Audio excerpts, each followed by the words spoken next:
All right, we're live. What's up? How are you? I know, weird, right? Yeah, here we go. Nice to meet you, man. Thank you. Yeah, I can't believe we've never met. Yeah, well, I've been a fan of your music for a long time, so it's kind of cool to see you in person. I've worked out to conversely, so it's cool. So, I mean, I don't mean to just jump right into this, but it kind of freaked me out that you have involvement in pro wrestling, that you own the NWA. Yeah, I bought the National Wrestling Alliance, the oldest brand in the world. I was working for TNA. You know, I was president for a hot second, then I got fired. And you were president of TNA? Yeah, that's a crazy story. I don't know how much you want to get into that. Get into it. Well, you know, Dixie Carter owned TNA. I knew her through the years. I used to go to shows and stuff like that. And at some point they approached me about investing. I said no. Then they offered me a job. I started working for the company. Then they started having money problems. I started putting money in. And through the contrivance of all that, then I started getting more power in the company and putting in more money. So then it became like, well, if I'm going to put in all this money and I'm going to have all this power, I want to run the show. They basically said that was cool. And then the minute I had the spot, it was like Game of Thrones. They all started to kind of kill me off. And then, you know, wrestling's weird because you have this weird mix of reality and fantasy, and it's hard sometimes to know where one thing, and the fans get into both the behind the scenes and the fantasy, so no one's quite sure sometimes where the blur is. And yeah, it got pretty crazy for a while. There's a lawsuit. A real lawsuit? Yeah, no, I sued. I sued, and this is a quick funny thing. People continually write that I lost the lawsuit. I never lost the lawsuit. I lost one of the motions, which led to then me negotiating, and we settled out of court.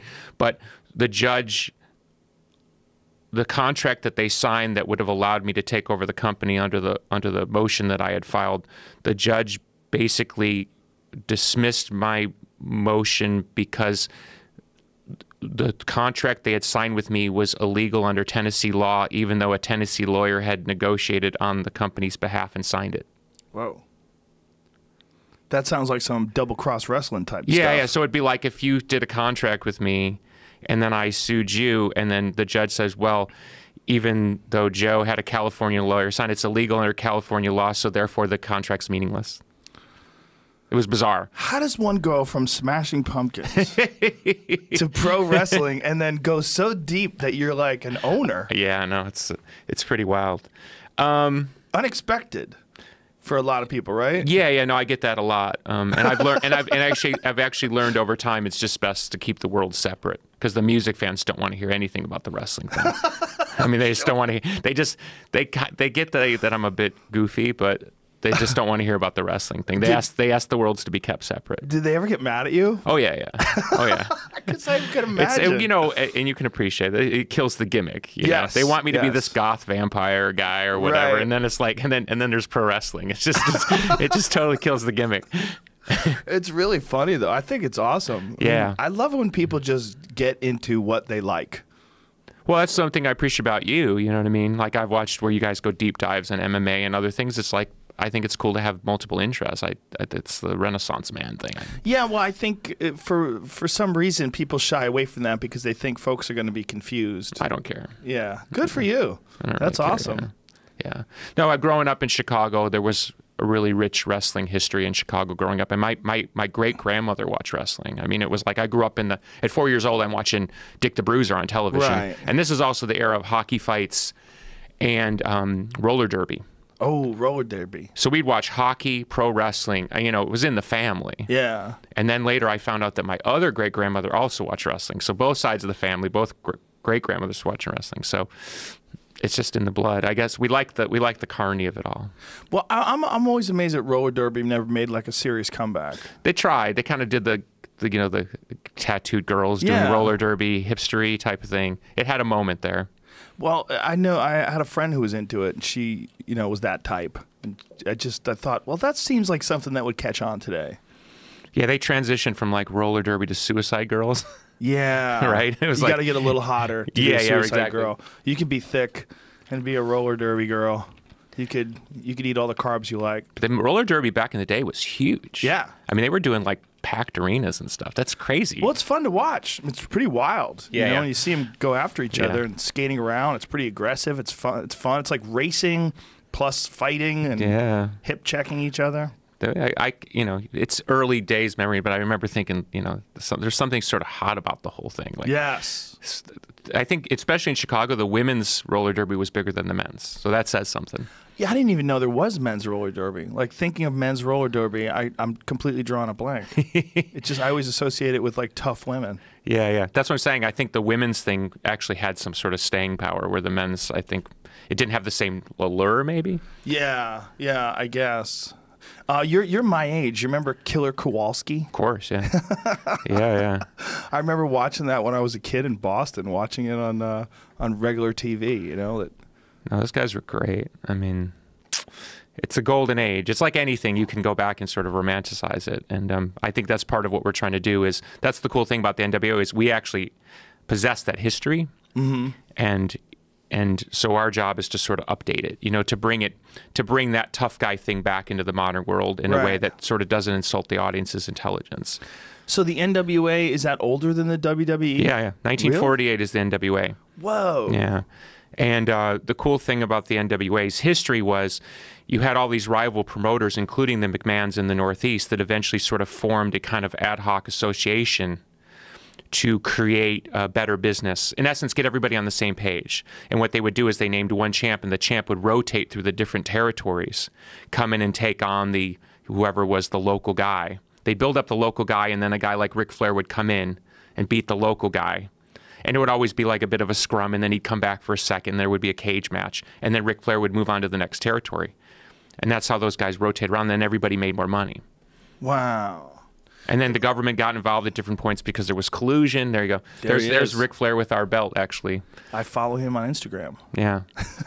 Yeah, I mean, Rick and Dusty Rhodes are you know, probably the two most prominent champs that the NWA had. So just to be the owner of that history is like so humbling for me as a fan. It's like, wow. That is so cool. Yeah, that's pretty wild, actually. He's quite a character, and still is. Like, even on Instagram, the stories are legendary. The stories are absolutely legendary. 30 for 30 just came out about him, and I'm hearing it's like one of the best ones ever made. It just came out like this the other day, maybe 2 days ago. Oh, cool. Yeah, and you know, I'm not trying to speak for Rick, but you know, there's an example of somebody where it's like the persona and the real life person sort of blurred, right? And it's hard to figure out who was who at any given time. You know, that's the case with like Dice Clay. Oh yeah, you know, okay, yeah. He used to be Andrew Silverstein, and the Dice Man was a character that he used to do on stage. Is he now become 100% all day long? Manson's my friend's Marilyn Manson. He's the same way. It's like they become the gimmick at some point, and at sometimes you're not sure who you're talking to. But at some point you also have to respect that that's so intrinsic to their world that maybe it's almost easier just to become the gimmick, right? Instead of having to sort of live. You don't have to turn it on and off. Yeah, I'm the other way. I've gone out of my way to kill the gimmick, which really it actually hurts business, and people get mad at me because they want the fantasy guy, but I can't live like that. Right. It's impossible for me. So they want you to be almost like a caricature, like a moody, sad, quiet, grumbling, you know, whatever. You know, that's why a lot of the stuff on me that's clickbait is based on the character that I both created and people want me to play. Wow, that's like one of the biggest memes of last year, or was it about a year ago, was like me at Disneyland. I don't know if you heard about that. So it's classic. I was on a ride, and somebody took a picture of me on the ride, and for whatever reason, I just don't look happy at that particular moment. And I had this great. In fact, the guy in the other room, my tour manager Jug, was the guy sitting next to me in the photo, and there you go. Look, and it was like massive viral. Like that's perfect. I mean, and I had a great day. Like I met tons of fans. I took pictures with everyone. I loved Disneyland. I had this great day, and that became like this massive thing of like, see, he's miserable even at Disneyland. That's hilarious. That's funny. What a perfect picture. Yeah, right. So, and it even ended up on Family Guy. See, look. That's very funny, man. That's very funny. That's got to be exhausting, like having all these expectations that don't totally align with who you really are. It used to be, because I felt like, I don't know, as the keeper of my image or something, I felt this responsibility to sort of manage it, and at some point I just let it go. Yeah. Well, sorry to interrupt you, but it's like at some point I decided crazy was better for business. Like, I'm okay with people thinking I'm nuts. It's totally okay. Well, because I'm the exact opposite of nuts. You have to be. You're certainly eccentric. Yeah, that's fine. You know, I come from a long line of eccentrics. I mean, my father was a drug-dealing, gun-toting musician. Was he really? Madman. Yeah. Drug dealing? Oh, yeah. What kind of drugs? You name it. Really? Oh, yeah. Wow. I mean, like quick stories. Like when I was a kid, my father was a musician, so I remember I wasn't allowed to touch his guitars, but I was allowed to look at them. So I remember one day I was walking past the bedroom and I saw a guitar case under the bed and I was like, oh, I wonder what that is. Did he get a new guitar? So I went, slipped the thing out and I flipped it open. It was a sawed-off shotgun in a guitar case. Whoa. Just laying there, you know, in the house. Or, you know, I'd go to open something, it would be like 10 pounds of weed. You know, that was the world I grew up in. Where'd you grow up? Outside of Chicago, about an hour outside. Wow. But yeah, my dad got arrested a bunch of times and massive busts and drugs. It's just crazy. And people knocking on the door in the middle of the night and getting shot at. And my dad says he's been shot at 9 times. Never hit? No. That's lucky. Stabbed 2 or 3 times. Jesus Christ. My favorite story, one of my favorite stories of my father was he was doing a drug deal or he was buying drugs so he stopped somewhere and the guy got in the car. And then the guy pulled out a gun and stuck it in his ribs, you know, and did like, give me all your money. And my dad looked at him and said, kill me. Basically, because he was unhappy. So he figured, nah, fuck it. He said, just kill me. And the guy flipped out and left the car. Jesus Christ. And he told you all this? Oh, yeah. I got a lot of these stories post haste. Yeah. Is he still around? Oh, yeah. He's still around. He's still kicking. What? How is it for him, like seeing you as a son? That is a weird thing because in the beginning, he was very dismissive. Of the music? Yeah, he was not supportive of me playing the guitar. And my father was a great musician. I mean that with great sincerity. My father was truly talented. And in the beginning, he was not supportive at all, didn't want me to play the guitar, didn't want me involved in music. And even after I put out my first album, which went on to be, at the time, was like the most successful independent album ever released. So it wasn't like an insignificant moment in my life.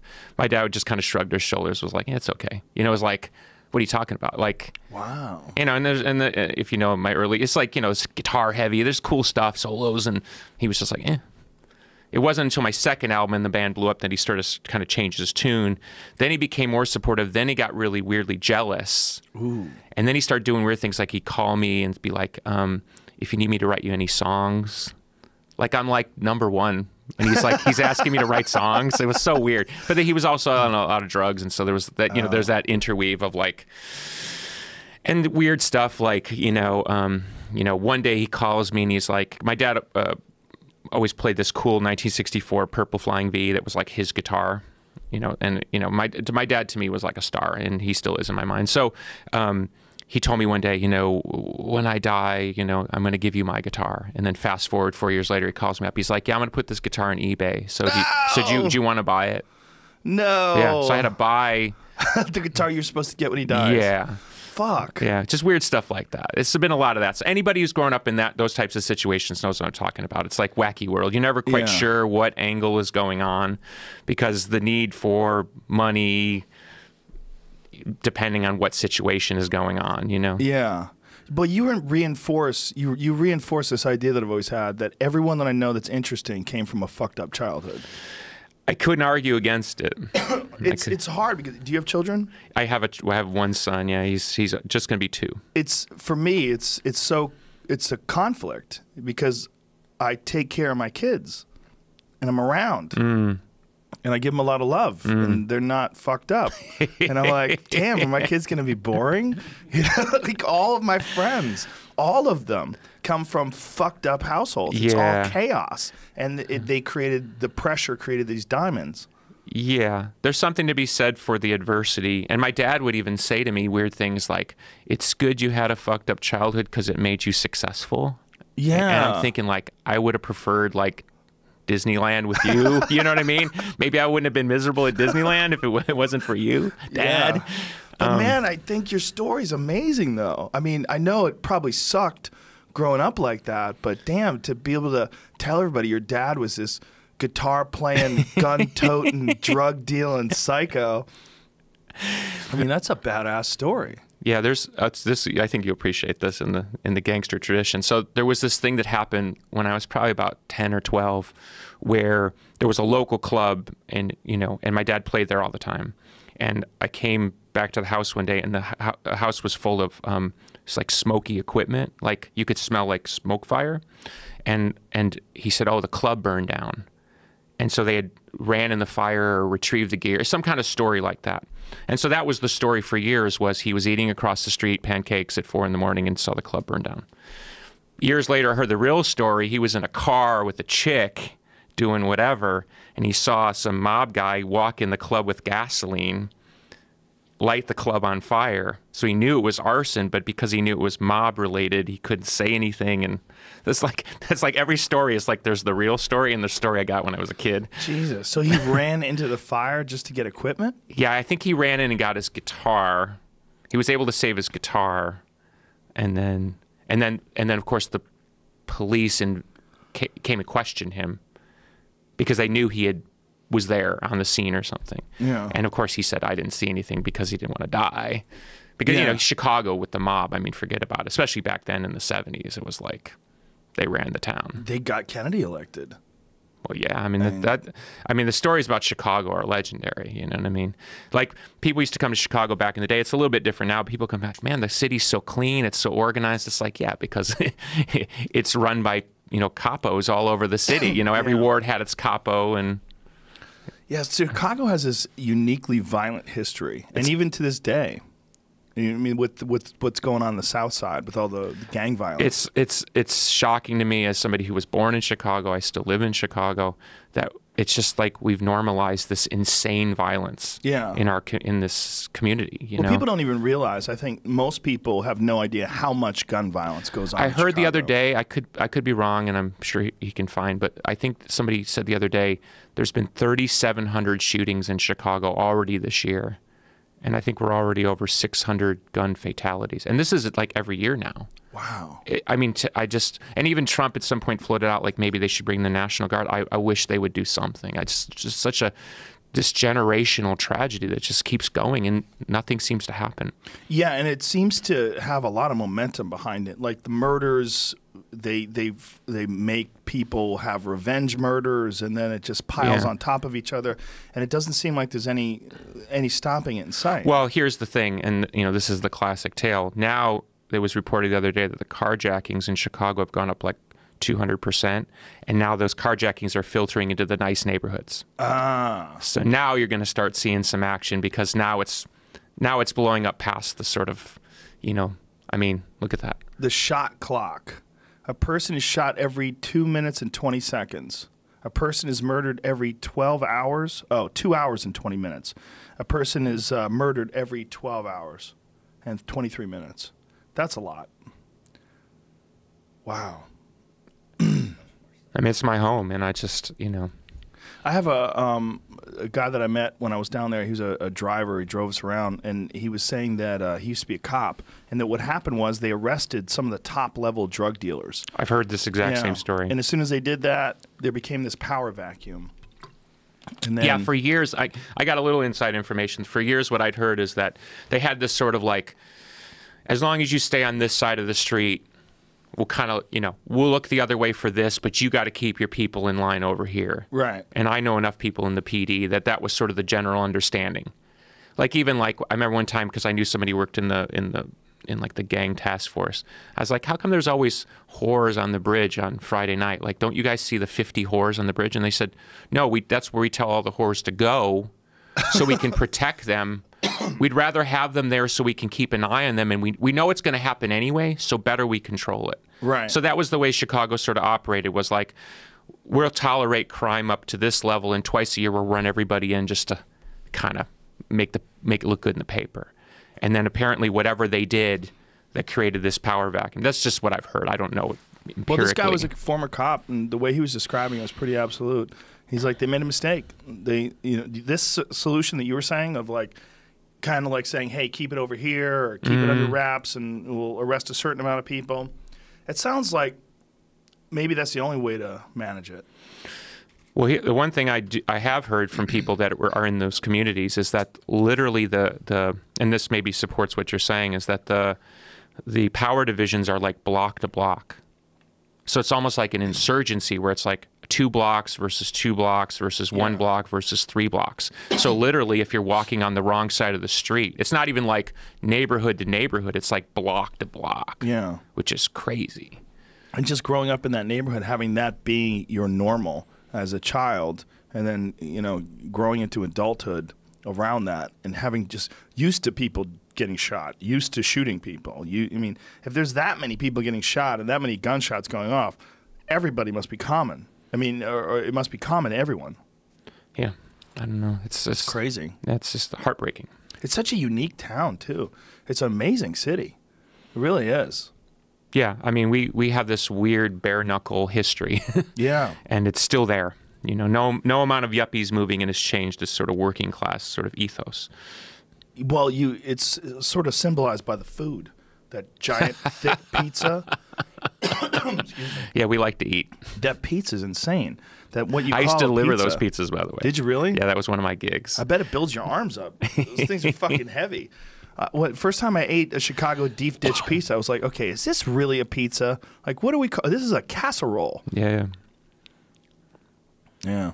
But it's like, it's hearty people, too. It's like there's something about Chicago that seems to me to have like the momentum of the old days still deeply entrenched in it.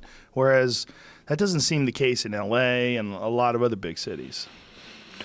Yeah, it's just like kind of weird yuppie thing. I call it yuppies. I don't know what you want to call it, but it's like South Park did that episode where it's all like once the Whole Foods moves in, like everyone's supposed to live a certain way. Right. Did you see that episode? No, it's like, no. But it's like this funny bit about like how the Whole Foods sort of anchors down this new way of life. Some kind of like, you know, riff on that. So, I bet it does. I bet it does in some way. You know, it's this idea of sort of like you can drop this homogenous idea of what modern culture is like in any place, and it'll just sort of riff out. Like a spore. Yeah, it's like we've got the Whole Foods and we've got the, you know, the Starbucks, and now we're all going to be nice to each other or something. It's like a weird, you know what I mean? Like we're all just going to start behaving better because, you know, whatever. Yeah. I think you understand the joke. No, I do. You know, I think, but again, saying your environment that you grew up in, this chaos, and then coming from Chicago and coming from, you know, the stories you're telling about your dad, that had to contribute to like the deepness and intensity of your music, right? I don't know. I certainly revolted against suburban life. Yeah. I mean, the suburban life of that world, I just couldn't take it. Yeah, man. Just couldn't take it. The mall, the strip mall vibe, whatever that was. Rat in a cage, right? Yeah. Well, the great thing is then I traded one imprisonment, suburbia, for, you know, rock and roll aesthetics, and, you know, who gets to say who's integral, and, you know, who's cool and not cool. Oh my God, that drove me insane too. Who's selling out? Yeah. I mean, the first line of the first line of our second album is "Freak out and give in. Doesn't matter what you believe in." You know, it's like you gotta play by these rules. You gotta kiss this ring, and yeah, you know, it's just well, music's always a weird thing too. Is that people really enjoy you when they're the only ones who know about you, and then as you start getting bigger and bigger, they start looking for holes. Yeah, we blew that up early though. Yeah. we blew that up really early. We made a lot of enemies really early, which is crazy because I mean the enemies I made in the early 90s, I mean I still have them. I mean they're still sort of lurking out there in various holes. It's weird. It's like those you know, inner scene rivalries never end, you know. Between bands, or it's like I've had weird experiences with like people, not with Nirvana people, but like people who were in the Nirvana world. There's still like this weird, like, because I'm from Pumpkin world. Right. Like sometimes I'll have weird stuff happen and I'll dig down and find out it was like somebody who used to work in Nirvana world trying to cut my ankles 27 years later. Like so weird, like so parochial. The whole Nirvana scene is a very strange scene. You know, whenever the main guy commits suicide in this oddly conspiratorial way, Did you watch that fucked up movie that soaked No, in because bleach? a lot of people don't know, but I was like sort of around for a lot of that stuff. So I know a lot of stuff that I've never sort of talked about. Mm-hmm. So for me, watching that stuff is like, it's replaying something I don't want to replay, and B, I know a lot of the stuff is not based on fact because I was around for a lot of it. Right. And no one's ever talked to me about it. So people tried to pimp me out like in a Q&A with fans and ask me questions like I'm suddenly going to just talk about it. It's Right. like, you know what I mean? Yeah, that documentary was so strange. It's like, how does someone get away with that? Like the recreations. Like if you weren't there, you don't know what the fuck they said. So if you don't know what the fuck they said, and you're putting words in these actors' mouths and Yeah. having them play it out, like you're just. This should be illegal, like, because you're kind of, you know what I'm saying? It's like and especially when you're talking about a murder mystery. Yeah. Like you're saying that it wasn't a suicide. You're at least putting out the idea that it might be a murder, and the way you're doing it is by manufacturing words that you have no idea if they were ever said. Yeah. It's just complete fiction. Yeah, yeah. So like that's I was around for the before, sort of during, and certainly a lot after. And I know a lot of stuff that, again, I know is not in the public domain. And so I go with what I know. Right. You know what I mean? Yeah, but it's that whole Nirvana thing was, I mean, I remember the first time I heard Nirvana, I was a kid in Boston, and this buddy of mine played it for us. And we had never heard anything like that. We were like, whoa. Yeah. Like this is Great, a new thing. man. Just fantastic. A new thing, right? Like Yeah. a new, like, and here's every a now crazy and then. little Boston statistic for you. We once played, it was Nirvana, Pumpkins, and Bullet La Volta. We played at that little club. It was like an alt club across from Fenway. I can't remember what it's called. Axis or... Right, yeah. But you know what I'm talking about. But Yeah. we played there like, I don't know, 92. It wasn't even sold out. Oh, wow. It was That's like amazing. 700 people kind of thing. That's 700 people with an awesome story. Yeah, right? Wow. So you're working with Rick Rubin now. Yeah. That's awesome. Yeah, Rick's fantastic. What is that like, though, for you being like a guy who's kind of like, you've kind of controlled everything before, right? Yeah, totally, yeah. So what is it like for you to have Rubin in the mix? And Yeah, well, Rick's a friend, so for me it was like I was sort of at a low point, and he kind of picked me up when I was down, so it was like I didn't mind sort of trusting him with like the head part of it all. Mm-hmm. Kind of like, you deal with that part, and I'm just going to sort of be the performer and the weird guy in the corner. And did it give you relief? Oh, yeah.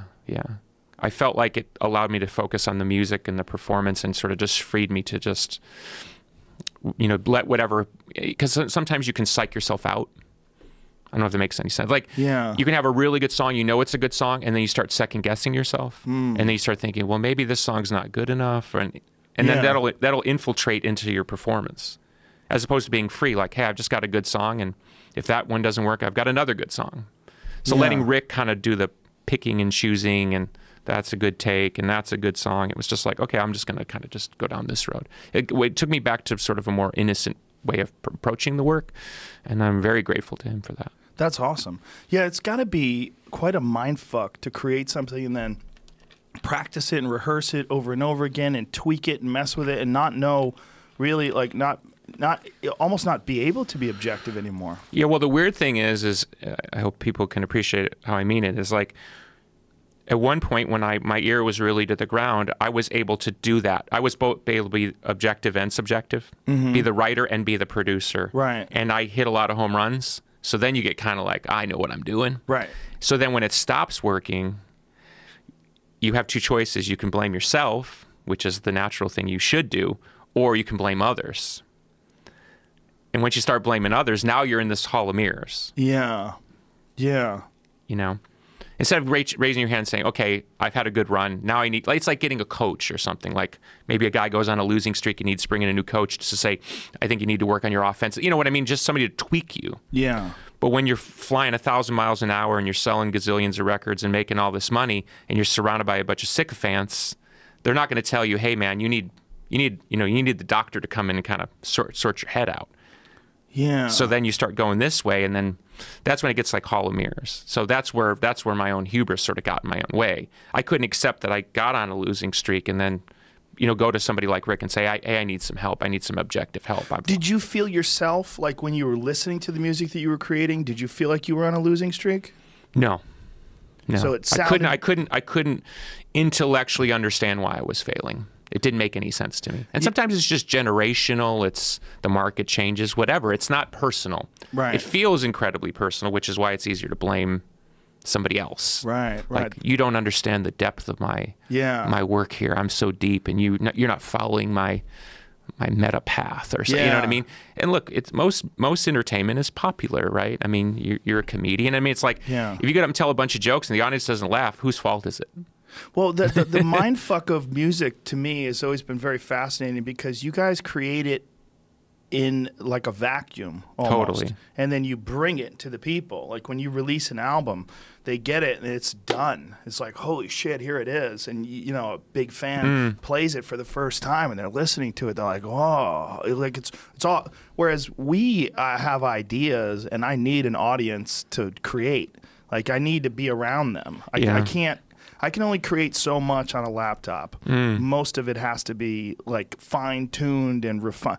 So by the time I record something, I already know it works. Yeah. It's already been tested. Right. So go back to my point. If you get on a winning streak and you're creating things in a bubble and then they work, well, then you want to take all the credit for it. Yeah. You forget all the 1,000 hours in the bedroom that you listen to Jimi Hendrix or, you know, Bauhaus or Merciful Fate or whatever, you know, like that gave you all these ideas. You know, you don't want to give them credit. You want to be the author of your own success. And everyone starts patting you on the back and... Yeah, I'm sorry to interrupt. No, it's fine. You're very introspective in that regard. Like you have a very failure would do that to you. Is that what? But you say failure though, but you still have massive amounts of fans. You're still deeply respected. Yeah, I'm weird in that I've always been willing to talk about the process, which again is anti-gimmick, but also I've always approached it more like a performance artist in that I'm after the bigger message of how work intersects with fame, intersects with personal feeling, intersects with personality and how people perceive things. Like I like all that weird Andy Kaufman uncomfortability. That's part of my attraction. Right. So I've been willing to use myself as the battering ram, which is how I end up becoming a meme.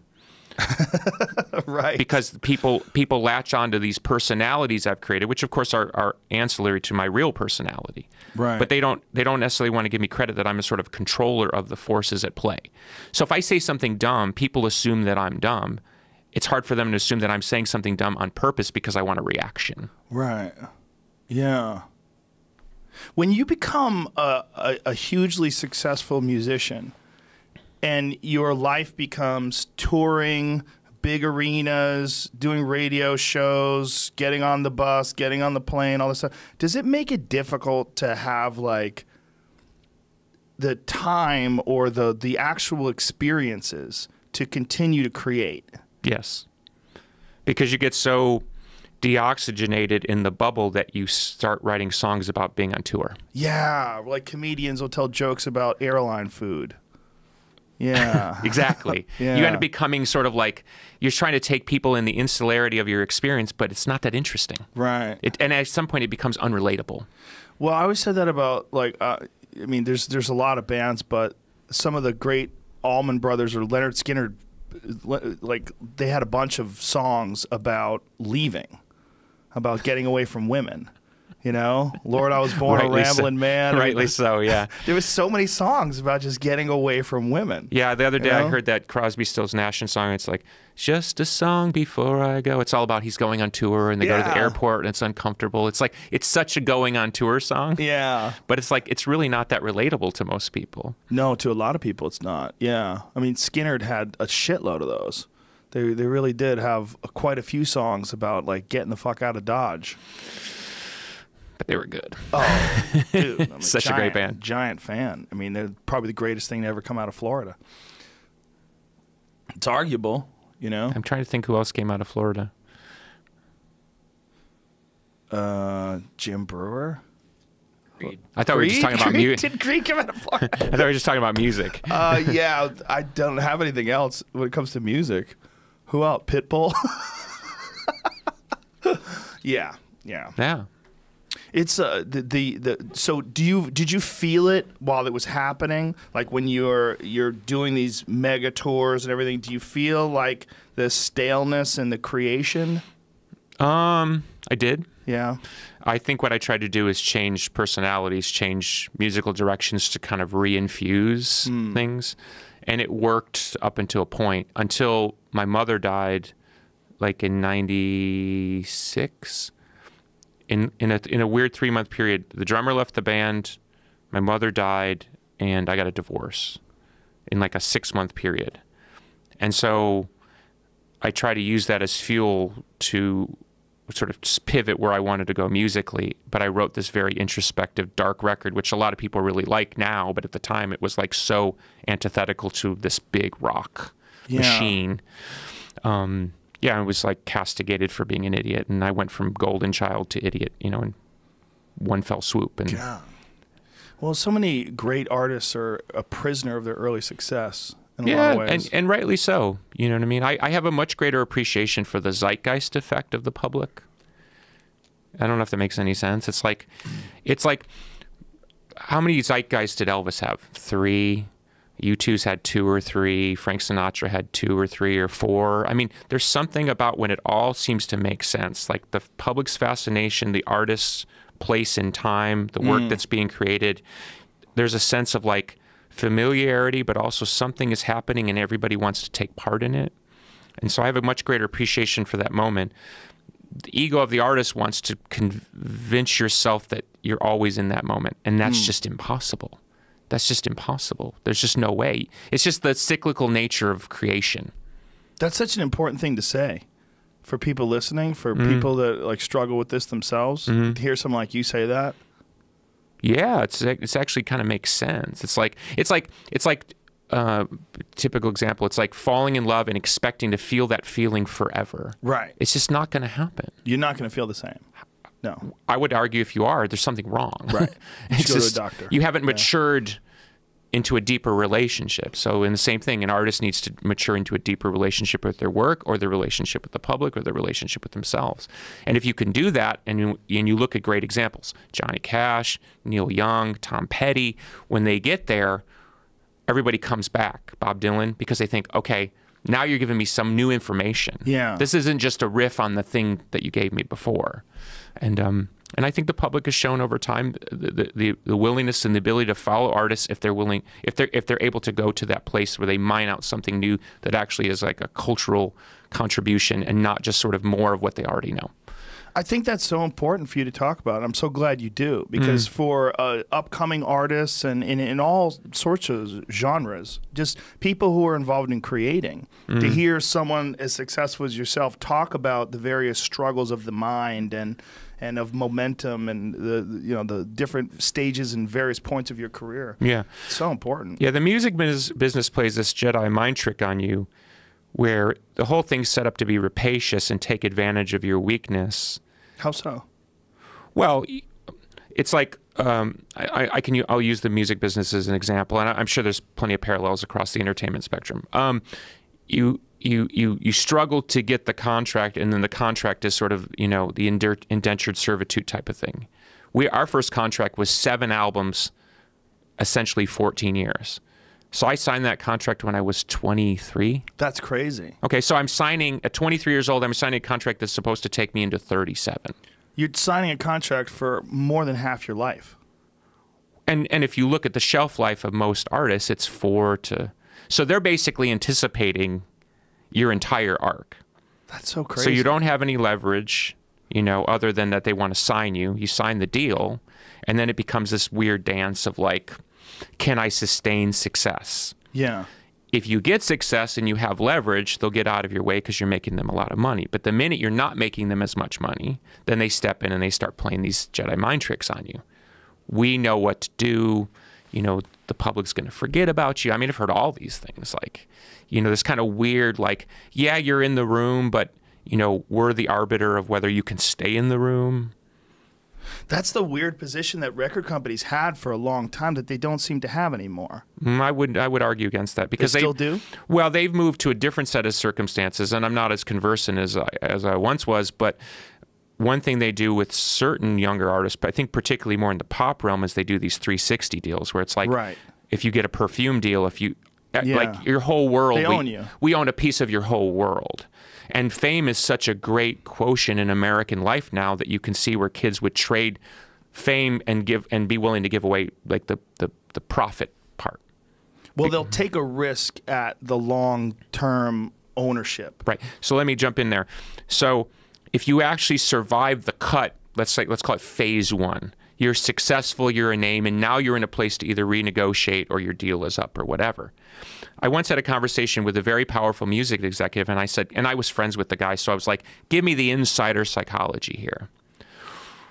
Now that I know the game that you run, what do you tell people like me when they get here?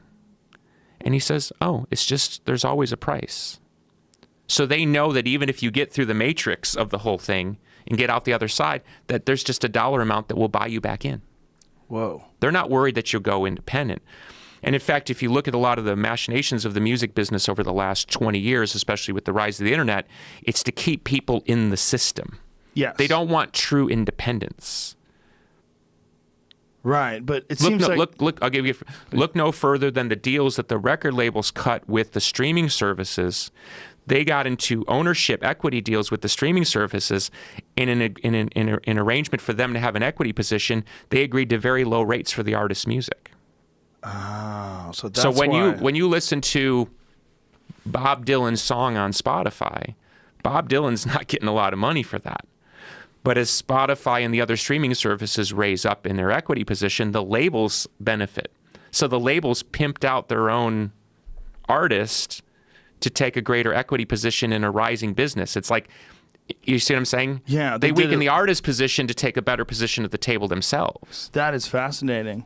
And they weaken the monetary position of compensation in order to get equity in the company. Right, and now you see it where Metallica's management, for example, has come out and especially U2's former manager Paul McGuinness come out.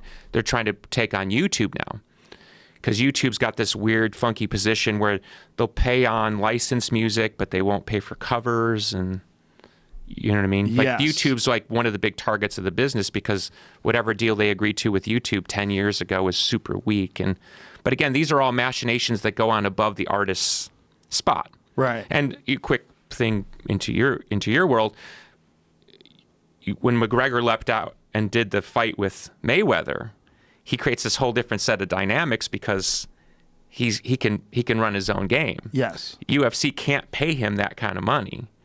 And last I heard is like maybe he's going to do another fight. So I don't want to get totally into that. But my point is you see where those dynamics where people step outside the system, it changes the game. Yeah. So it's actually kind of, you could, now, and I don't want to, I've never met Dana White, but if Dana White could go back in a time machine, maybe he'd pay McGregor more money to keep him in his world.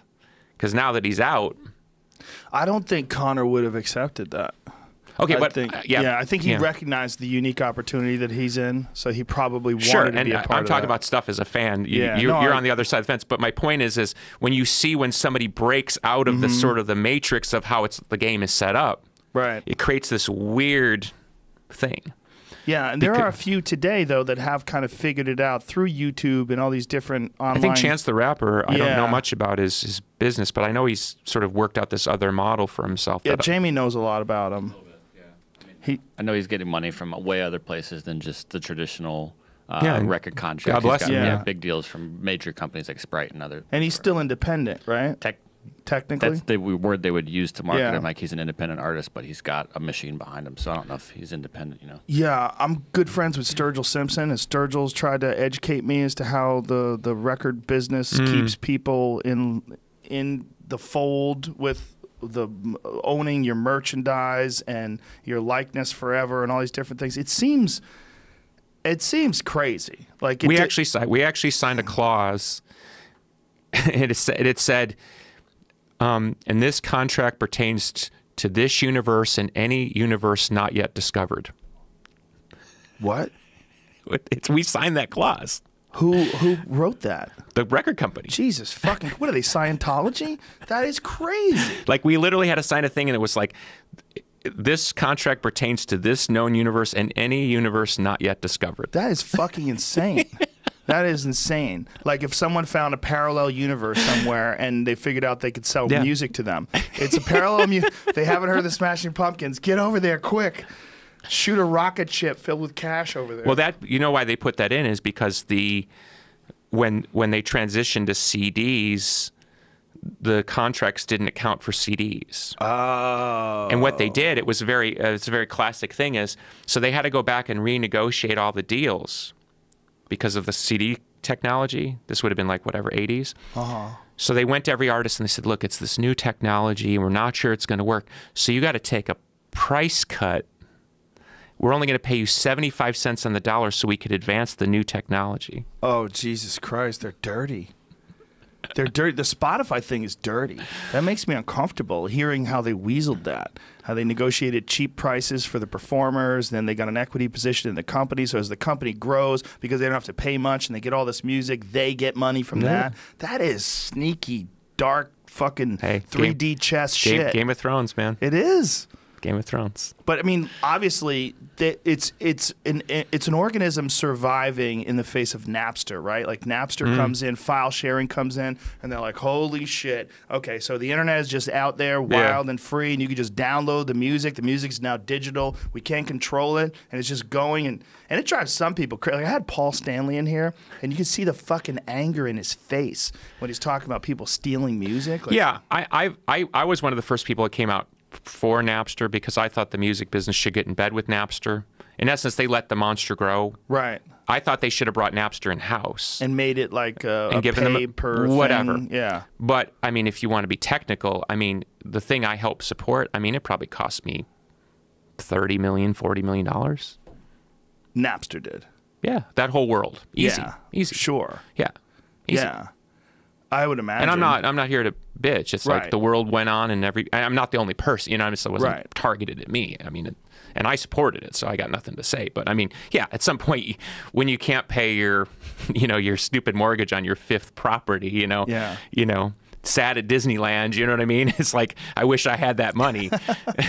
But it's a weird dynamic of the internet, of the free access of information. And then when a song, it's your creation, can just be boiled down to information. It's not that much different than forwarding an email in terms of like people's access to it. It's to me, the reason I supported in the beginning was I thought that the free association with music would create a more holistic fans finding what they want and that we would do well in that ecosystem. That turned out not to be the case.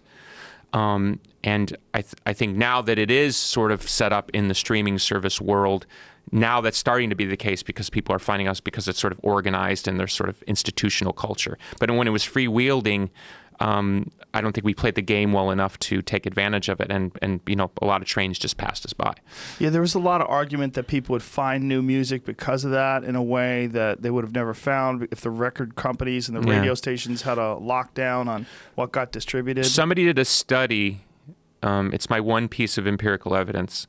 Like the British Association of something, when it first became a real issue, did a study about people's fidelity to artists, whether they got something for free or they paid for it. And they found the loyalty was literally nil if they got it for free. That the actual act of purchasing something created a relationship that then created a sort of a desire to want to prove that the relationship was profitable. In essence, I buy your comedy concert, I didn't get it for free. It makes me actually assess whether or not my thing was a good investment. And if you prove to me it is, I become more loyal to you because now we're in a relationship. That makes sense. Yeah, like you want to justify your purchase. It also makes sense like when I was coming up and we'd do comedy clubs and they would paper the room and, you know, have give away free tickets. Oh, God, right. Audiences were terrible. They were terrible. You would think that people would be thankful. They got a free show. Nope. They were the worst, most unappreciative audiences because they didn't have anything invested in it. That's it. It totally makes sense. So you saw it coming. You saw Napster coming. You looked at it and you were like, this is something that is inevitable. We should probably figure out a way to there's a piece of video of me from like 99 where I say the future of music is streaming. Whoa. Yeah. Damn, you called that. They put me in some documentary. I haven't seen it, but I've heard about it. Yeah, I've always wondered. Like, we're not on Spotify or with this podcast, but they have podcasts on it. But I'm like, well, where's the money? Like, where's it going? Like, you want me to be on, right? But where's it going? Like, well, that's using Amazon as an example. Remember, for years the rap on Amazon was they're not a profitable business. Yeah, and nobody could understand because it was this new model. Well, now you understand that business model is about growing the brand value. Yeah, you know, in essence, if you grow the brand value, your net worth as a brand, it far outpaces whether or not you're profitable. Does it make sense? Yes, it does. So that's part of my argument now with music is the brand, and I'll use my brand, the Smashing Pumpkins or the NWA is far more valuable than my sort of profit loss on paper in the world of the open market. And so as long as you appreciate that, you won't let people come along and gut out your brand value. That's a fascinating way of looking at it. I don't think very many musicians probably... No, because they're surrounded by people who are telling them it's a profit-loss business. Full well knowing, I would argue, that they kind of know deep down it really isn't. Like, let's use a good positive example right now. GNR, reformed, Duff and Axl and Slash are out there. I just saw them at Madison Square Garden. I mean, that's proving to be a very durable brand. Right? Yeah.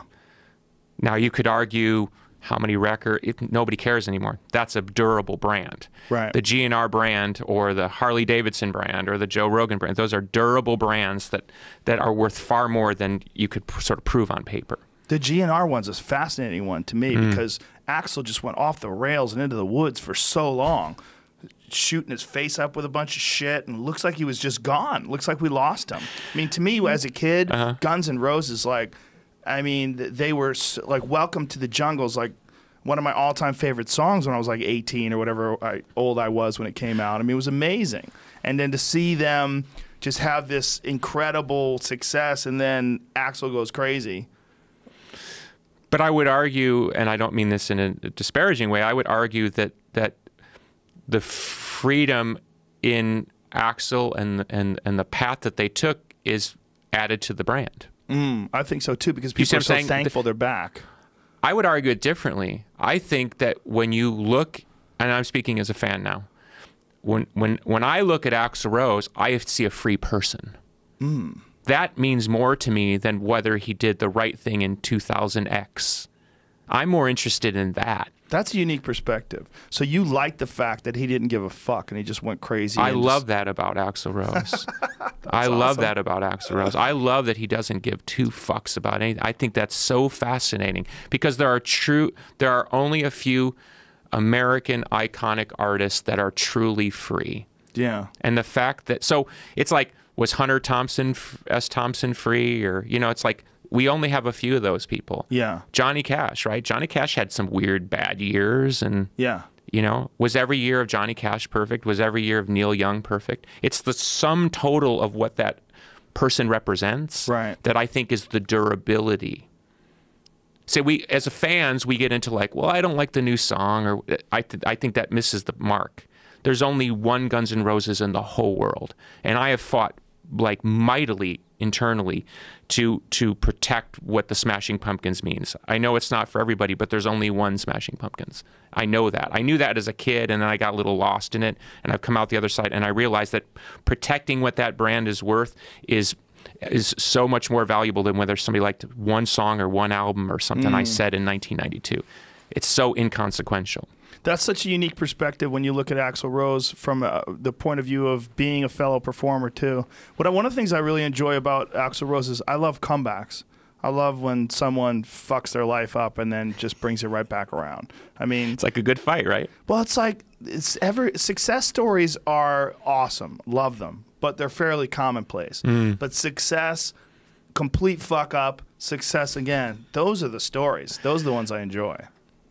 It's very American, We love the comeback. And there was some performances of Axl's when they were attempting to come back, or maybe he was touring on his own. I forget which one it was, where he was like off. And he wasn't quite there yet. And now you see him now live, and he's fucking killing it. Yeah, it's like he turned it around.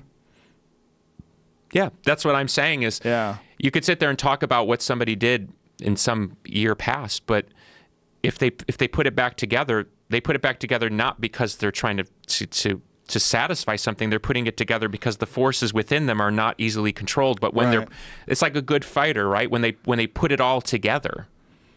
You know, I've heard you talk on commentary. It's like a good fighter like manages their adrenaline, manages their focus. You know what I mean? You can't go completely hog wild, and you can't be too conservative. You're right on that line. Yeah. And that's what performance really is like. It's like a lot of people outside the bubble have a hard time understanding this. Like, you know, every night I step on stage, I want to do a good show. Sometimes it's just not there to be had. It could be the moon, or it could be what I eat for breakfast. I don't know.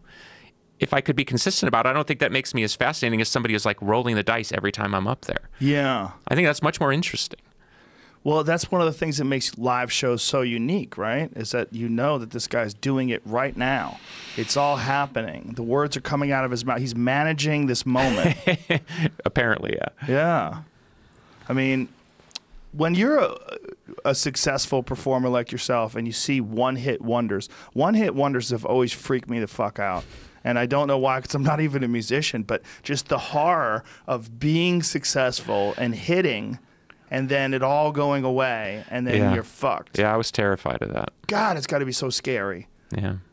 That's, to me, one of the weirder opportunities or moments in pop culture is when that kind of stuff happens. Because with one song, you know, She's My Cherry Pie, you can just shoot to the top of the charts. But didn't they have 2 hits, though? I think they had a couple, right? So they're 2-hit wonders, yeah. But, you know, there's a gang of bands that had I don't want to say the band, but like somebody I know went to see one of those one-hit wonder type bands, and they did their big famous song, and the crowd went crazy. And then, you know, they did the show and then came back on for the encore, and they did the song again. The same song? Yeah, and that's like, for me as a performer, that's just heartbreaking. It's like, it'd be like me playing Today twice or something. Yeah. And here it is again. Oof. Yeah, that's... Ooh, 2 versions of Stairway to Heaven. Or it'd be like the Dice Man coming out and doing the rhymes again. Yeah. Yeah. The thing about becoming a character, what you were talking about, that is a fascinating trap that I could imagine would be difficult. The expectations of your fans. You know, I just love the fact that you've managed that so comfortably. With like, well, not according to a lot of people, I haven't, but I'm comfortable with it. That's all that matters. I would argue that that's true. Like, you know, I've been playing these acoustic shows, and you know, at some point people start shouting out songs, and I just say to the audience, look, the great thing about turning 50 is I don't give a fuck what you want. I'm just going to do what I want to do. And at the end of the day, right, that sells better to most of the audience. Because most of the audience, I would argue, appreciates me being independent, even if they don't always get what they want, than being a shill. Yes. I don't think people get behind rebels because they want them to sell out. They get behind rebels because they want them to stay rebellious. Yes. Well, yeah, for every person who yells out, I want you to do your old stuff, there's many more people that just want you to be you. Yeah, I would hope, yeah. Yeah, I would think so. Yeah. You're doing really intimate places. Like, you're doing that Hollywood cemetery. Yeah, it's pretty wild playing the cemetery. Yeah, my friend Duncan used to do comedy shows out of there. Oh, really? Yeah. They do comedy there? They used to. Duncan's crazy, though. He just I don't think anybody else did it before him. He just decided it's a bit strange, you know? Yeah. It's just weird that they have a concert. Like, we couldn't sound check until a certain time because there were bereaved people coming in to make their funeral arrangements. Yeah. It's like a weird thing. Like, yeah, we can't sound check till 5:30 because there's somebody in the anteroom making burial arrangements for their family. Yeah, legitimately. Yeah. Yeah, like it's a real cemetery that also has concerts. Yeah. How many is it seat? 250. Oh, yeah, wow. It's really small. It's a cool vibe. It's beautiful. I mean, it's really cool. I love the old Hollywood stuff, so, you know, it works for me, but it is a bit weird. Yeah. I literally texted, you know, like an ex-girlfriend, like, I'm literally playing a cemetery. You know what I mean? It's like, it just sounds so like, what? Yeah. Well, what chose you, or what made you choose that venue? That's, you know, you got your agent sort of, you know, when you're playing, I'm playing acoustic, I played over 2 hours literally by myself, no help. So environment helps a lot with kind of creating the atmosphere to do that in. Mm-hmm. The more sterile the environment, the less it feels kind of special. Right, right. And so I do find the environment certainly helps. Yeah, that's a small group of people to see you. Like, what is that like to go from these big venues to doing these intimate settings? I used to really find that I could play a different show, small versus big, and I found over the last 10 years, I blame the internet, that almost every audience is now the same. Wow. That the expectations of the audience from 250 to 5,000 or up is almost identical. That maybe also have something to do with just having a long career, and then people kind of say, I want to see these songs or something. Yeah. But I don't find as much willingness to take the journey as it used to be. Because we would, you know, in the 90s, we would do shows in a club, and we would play no hits and just play weird B-sides, and people loved it because it was like, I'm seeing the band I wouldn't get to see at the Enormo Dome. Right, right. And then at some point that stopped, and we would play a small club and play a bunch of weird stuff, and people would be furious. Really? Yeah, you would look at Twitter afterwards like, fuck you, you ruined my night. You know, oh, it was Really? Furious. Wow. Furious. But how many of those people were, I mean, like, if you're in front of 400 people, how many of those people were furious? Is it 3? It would be a lot. No, it would be a Yeah? lot. No, it was a lot. Strange. Wow. Weird, yeah. I don't know. I think it's a cultural thing maybe, you know. A generational thing, perhaps? Don't know. It surprised me because I grew up in this kind of anarchy time, you know, mosh pits, and, Right. you know, we used to play a 45-minute song. Can Really? you imagine playing a 45-minute song today? Yeah. I mean, a 45-minute song, That's crazy. you know? So, What do you enjoy being on top of people like that? Like a 250 seat? it doesn't bother me. It doesn't bother me at all. Does it feel different? Or do you just get into your music? In order to play acoustic, I go super within. I found that even because originally I was going to stand, this I know seems kind of minor detail, but I decided to sit, and I actually found by sitting and being very still and just performing and doing my best job of performing the songs, the audience enjoyed the show better. Like, I took out all the showbiz. You know, when you're standing, you're doing the you know, whatever, Of course, yeah. your moves. Right. I think creating a level of intimacy and drawing the audience forward is probably the only sort of difference maker that I've found, because there's literally no showbiz. I mean, what can I do? You seem very concerned with, like, you want the audience to enjoy it. Yeah, I didn't used to care. I used to view performing as an art project thing, which is I want to sort of create a provocative situation, and then I want to ride the wave of the provocative situation. And of course, I grew up in a generational thing that the audience was sort of interested in that, sort of the explosive nature of the mosh pit, and, you know, this kind of weird sublimated violence that would kind of come out during the shows, and we were part of the engine that would sort of bring out this emotional quality. And then at some point, you know, things change. Again, I don't know if it's a generational thing, but I found that the only way I could play older music with a good heart and an open mind was to get into the others appreciating it. Because if you ask me, it's not for me anymore. Because in essence, as an artist, and I'm not trying to jump in your head, but as an artist, I want to be able to say, how do I feel tonight? And tonight I've written like 400 songs. So to me, I would like to say, okay, of these 400 songs, I just feel like playing these 15 songs tonight. But I can't do that because I do have to go out and do the hickory dickory dock poem. It's like, it's sort of expected. And if I don't, I'm going to get lit up. Right. So I had to kind of create this weird truce in my mind where it's like, what way can I do this material in a way that feels heartfelt and genuine? And I found by letting myself appreciate the audience's appreciation of that created like a joy that I didn't have before. It didn't feel like a defeat and a tapping out to the moment. It felt like, oh, okay, we can create this exchange. Was this a gradual process? Yeah, it took me a while because I came from such complete anarchy that to sort of put myself in the straitjacket of being a, you know, growing up in the era I grew up in, it felt like putting on the gold lame jacket and going to Vegas. That's what it felt like to me. You know, it felt like I was really, you know, I'd become, you know, one of those guys. Yeah, yeah. You know, doing the musty old routine. It was like, this is so antithetical to why I even became an artist.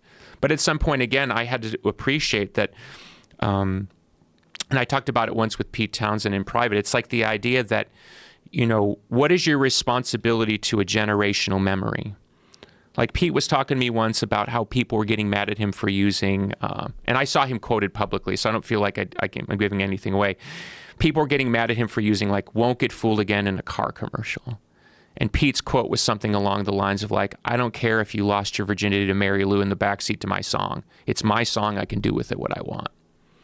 So it takes time to sort of appreciate that at some point, if you've been lucky enough, and I am lucky enough to have created a few kind of cultural milestones for a generation or multiple generations, that they feel very possessive of those things. And so if you're not willing to possess them with them, it almost feels like to them you're rejecting their idea, not your own. Oh, wow. See, to my mind, I'm like, well, I'm the author. If I don't feel like playing that song, I mean, that's my decision. So you sold them on something, and then if you're not buying it anymore, then they're angry. It almost feels like you're rejecting their approval. Yes. Yeah. And when you're surrounded by a bunch of sycophantic artists who are literally tripping all over themselves to give the audience what they want, to create this kind of idealized, isn't this amazing feeling? And we've all been to those shows. So it's like, it's the greatest concert ever. And then you go to the next show and it's the exact same lines in between the songs. And it's Vegas, right? Yeah. I'm incapable of that. So my way of feeling it was... Thank you. But my appreciation of that was to try to get inside the head of why the audience needed that from me. Because it felt burdensome. Like, why me? Like, get it from the guy over there. Like, there's plenty of people you can get this vibe from. Why me? Well, that's the Nickelback thing, right? Like, people demand sincerity. And if they think that you're in, like, Nickelback's not that bad. But they're the fucking punchline of punchlines when it comes to bad music. And to me, the guy's an incredible writer. I mean, Chad, I mean, he's an incredible songwriter. I like their songs. Yeah. I like some of their music. I do. I know some of it is like cliche subject matter, and I don't care. There's a lot of great songs that have cliche subject matter. Yeah, see, to me, I don't think there's anything, and I'm not trying to, I don't know enough about their world, but I don't think there's anything wrong if that's who you want to be. Yes. Pop to me is predicated on satisfying. Pop, I've said it many times, pop is porn. It's porn. They want to get you off. Right. And it's just, you know, how they're going to get you off. That's a good way of looking at it. Okay. I'm not that concerned with getting you off. I'm just not. I'm just not. Right. It's just not in my DNA. I was never that guy. So at some point, you know, pick your age, 41. You got some guy tapping their shoulder saying, hey, I need you to be that guy. You're like, me? Have you looked at me lately? I mean, I'm not that guy. It's very strange. So I had to get inside the head of why people needed that. Like what that did for them on sort of a very general level. It's a community thing or something. Yes. And so there's a way to do it where it feels good, positive, loving, and proportional. Like it doesn't have to be slavish, and it can be cool. Like, okay, this is the right moment for it, or I can set this up, and now I can do it. Like using the Dice Man as an example, I've seen him a couple times. I laughed my ass off when I saw him. And when I saw him, he did his whole routine. He showed up at the Comedy Store one night. I just happened to be there with a friend, and he did it like an unannounced appearance. He was fantastic. And at the end, he kind of made the face and then he went into it. But it felt like it was the only way he could top the moment. Right. So right in that moment, it felt like, okay, this is cool. Because it's like, it feels like, hey, you've been good. We ate the whole cake together. Here's the cherry. Yeah. But when it feels like, I got to do this because that's the I don't know. He went through that whole process himself. Like he abandoned the rhymes for a long time. Did he even kind of try to abandon the character a bit? I have a little bit of a memory of that. Yeah, he did a television show, like a regular sitcom, and he cried on some TV show like Arsenio Hall or something like that, and you know, about people angry at him for being controversial. And yeah, I don't remember that. The early days of political correctness when MTV first came around. You know. Yeah, it was. I think it was a little bit of a trap that he felt like he was in, and now I think in a similar fashion, maybe similar. And using him as a sort of as an example, how many comedians have actually risen up to that zeitgeist level? Oh, almost none. I mean, there's been like a handful. He was as hot as you could be ever. So, paralleling my own self in that way, it does create this weird. Because the 20% who know every song and whatever and know every nuance, the other 80%, they just know the greatest hit thing. And it's not their fault. It feels weird, like, is that all I am? I've done all this, you know. didn't you see me when I waved this flag? And no, they don't. Right. All they know is you're the rat in the cage guy. Right. And you can be hostile about it all you want. It's not going to change. Yeah. I mean, the amount of times I've been in a parking garage or a grocery store or whatever, and somebody who's very nice, very respectful will walk up to me, and that's what they know. And if you can be humble about it, you think, that's pretty amazing that literally I can get off any exit in America and pretty much anywhere I go, somebody has some reference to what I've done. That's pretty remarkable. So if you can get behind that, you can think, oh, that's pretty cool. I'm cool with that. It's not this oppositional thing like you should have paid more attention in '94. Right. You know, the revolution was happening. Where were you? You were listening to somebody else. You know, like there's requirements in order to be a fan. Yeah. And it's also part and parcel to when you take a fringe movement, which, you know, alternative music, grunge, whatever it was, and it's thrown in the mainstream, those social codes and mores don't translate very well to mainstream code. Yeah. If you look at what pop people have done in the last 10 years, they just steal that stuff. They take this coat and they take this walk and they take this dance and they take this production style and they say, I'll take that. Yeah, they just combine it all together. Yeah. Because that's their gig. I've always wondered what it's like when you are when you're beginning as an artist. You know, you're idealistic. You have all these ideas about what the future could be. Who knows? It's all wide open. And then all of a sudden, many years later, you are a fucking massive superstar selling out arenas. How difficult is it to find people who understand where your head is at? Impossible. Do you like seek out other superstar musicians and talk to each other? I did, and I got nowhere there either. Really? Yeah, I've had a hard time ever getting like good data. Let's put it that way. The freakiest thing was I saw how it changed my inner world, meaning friends and family. How so? My step-grandfather, who was a World War II vet, very closed down, classic Eisenhower Republican type of guy, smart, you know what I mean, had literally zero interest in me as a kid. I mean, negative zero interest. And one day I'm sitting there at Christmas, and now Grandpa wants to talk to me about the economics of my success. Whoa. And it's like that got through to him because some guy at work or somebody at the church brought me up, and it was like, oh, that's my grandson. You know, nothing about childhood, God. You know, childhood tears did anything, but that, you know, I saw where it warped the gravity in my family. And then you get the friend like, you know, you're different. It's like, yeah, I'm different. Of course I'm different. You know what I mean? You know what I mean? It's like, I've got $1 million in my pocket. You know what I mean? I could buy, you know. Yeah. I mean, you know, I one day walked into Beverly Hills and paid cash for a Ferrari. You know, it's just dumb stuff. Like, that's kind of awesome, though. Yeah. Yeah, I remember people don't like the idea of that. No, I think it's funny, right? It's amazing. You bought a Ferrari with money that you had on you. That's fucking crazy. Yeah, and it was the classic story. I walk in, you know, the guy didn't know who I was. Of course. He's like, so how are you going to pay for this? And I was like, cash. You have a brick with you. He's like, wow, that's just an awesome thing to be able to do. So if you stupid, can do right? it. It's just like, so I'm saying you go from like literally complete, not abject poor. I had no money, right? You know, and then one day I'm like throwing, you know, G's around for dumb cars and. Well, it's also you reach such a high level that there's nothing above that. Like I have the antidote. My manager, who was, you know, we were with the Metallica guys at the time. He called me on like a Wednesday or something, and he said, I can't say for sure, but more than likely, based on the calls we're getting, you're going to be #1 this week, meaning Melancholy. And I literally said, is there a position higher? Like I couldn't process that there wasn't like another step. You couldn't keep going. Yeah. Well, that's what I always wondered. Like when you reach a certain level and you're selling out these giant arenas and you're one of the biggest bands literally ever.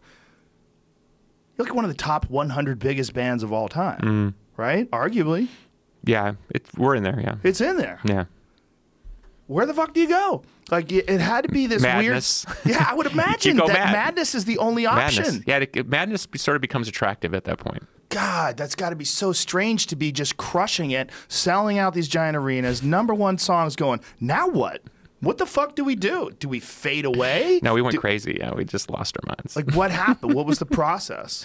Did you see it slipping away? Did you see the madness? Yeah, yeah. And it became, you know, it's like a bad relationship or bad relationships. It becomes a lot clearer when you're out. You know, at the time you sort of do your own rationalization. Like, oh, he or she's going crazy, not me. We all went crazy in 4 different directions. Wow. And the great shame of my band was musically we were super tight and we never disagreed on music. It was like this weird phenomenon where musically we were like totally in sync. We could produce and write music very, very quickly, and it was always the other stuff around us. So that sort of ate at the core, and then when we lost our personal relationship, that's what diminished the musical relationship. But you don't know it at the time because you're sort of, I don't want to say arrogant's not the right word, but it's like you have a sort of a, you know, you got a little bit of a thing in your walk and you think, you know, you got the world by the you know what and all good. You think you can power your way through anything because you have. Right. You don't understand that you do actually need the people standing next to you. I have such a greater appreciation for my bandmates now that I've seen what we actually did accomplish in you know, is surrounded by chaos, but then we created our own chaos, and then at some point it all blurs. What were the things that fucked it up? Was it the money and the fame, and was it the tension? Was it the ego? I think we were like one of those bad behind the musics. It was very early conversation. I remember we had these managers very early on, and they were coming to town sort of courting us before we had a record deal. And one day they came to town and they said, can we just go out to breakfast with you? Which was weird because it was always the whole band, like, you know, democracy. And they said, now who writes the songs? And I said, well, I do. And they said, well, that's going to be a problem. I'm like, what do you mean that's going to be a problem? They said, well, songwriters and bands make a lot more money.